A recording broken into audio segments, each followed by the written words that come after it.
After a lot of online sleuthing by disinformation researchers, particularly Russian disinformation researchers, the Wall Street Journal has just published this bizarre report about one of the largest, most widely followed pro-Kremlin, pro-Russia, pro-Putin social media networks on Earth.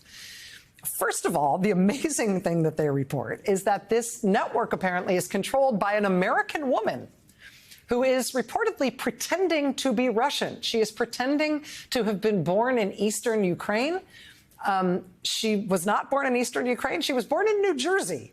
But she's claiming to be of Russian origin when she is not. She has reportedly been running this major online network supporting Russia in the war in Ukraine with accounts on Telegram and Twitter and YouTube and Spotify. There's even a podcast where she apparently speaks in a kind of fake Russian accent. The Wall Street Journal is describing her linked social media accounts as a prominent online voice supporting Russia's war in Ukraine, describing it as among the most widely followed English-language social media outlets promoting Russia's views. But again, it's all run by an American woman pretending to be a Russian.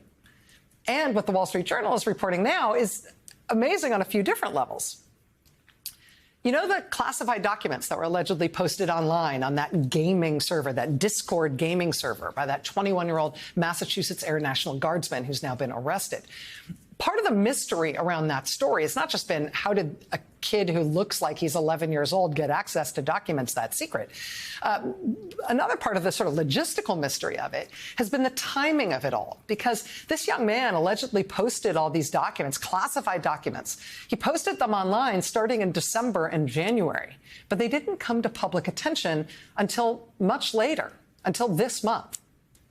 Well, according to the Wall Street Journal, part of the reason that happened the way it did, part of the reason these documents finally came to public attention after languishing on this gaming Discord server where nobody was noticing them, is because one particular social media account with a big following, this one social media account with a big following for being pro-Russian and pro-Putin, the one run secretly by this American woman, her Telegram account started posting these documents to their own Telegram account a couple of weeks ago on April 5th. So the Massachusetts Airmen had been posting them on this Discord server. It was this woman, apparently, or at least the network she was running, that circulated them more broadly by posting them on Telegram. She has a large following on Telegram by pro-Russia, pro-Putin, pro-Kremlin interests.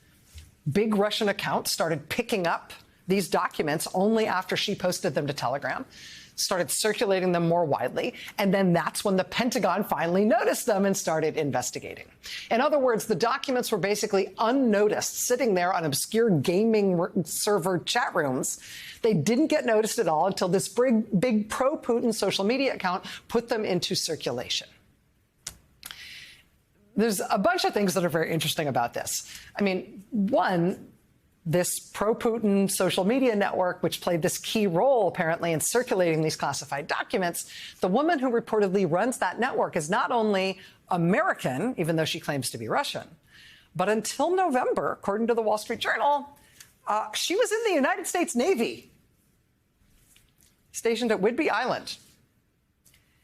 That seems like a problem.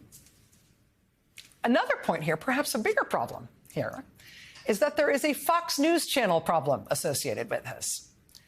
In this whole scandal about these classified documents being posted online, you might have heard along the way that some of the documents were altered. So it wasn't just that this was all classified material that the public was never supposed to see.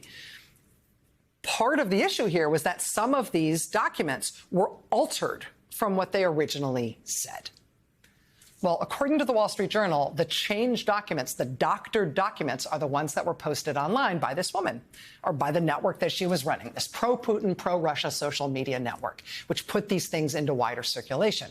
Specifically, what was changed? Well, one of these documents was changed to make Russian casualties in the war look way lower than they were, and to make Ukrainian casualties look way higher than they were. In other words, this one document was doctored to make it look like Russia was doing way better in the war than they actually are, and to make it look like Ukraine was losing really badly.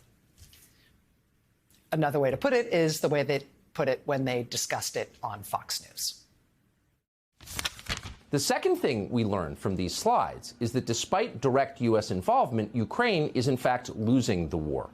7 Ukrainians are being killed for every Russian. Ukraine is losing the war. Ukraine is losing the war. 7 Ukrainians are being killed for every Russian. That's not actually what you can learn from the slides. That's what you can learn from the documents that were allegedly posted online by this Massachusetts Air National Guardsman who was arrested that week. But then, in order to get that 7 Ukrainians killed for every 1 Russian killed, in order to get that, you can only learn that from the slides that were crudely doctored by the pro-Russia, pro-Putin social media network that circulated the classified information in the first place, but only reportedly, after changing the documents to try to make it look like Russia's war, is going way better than it is.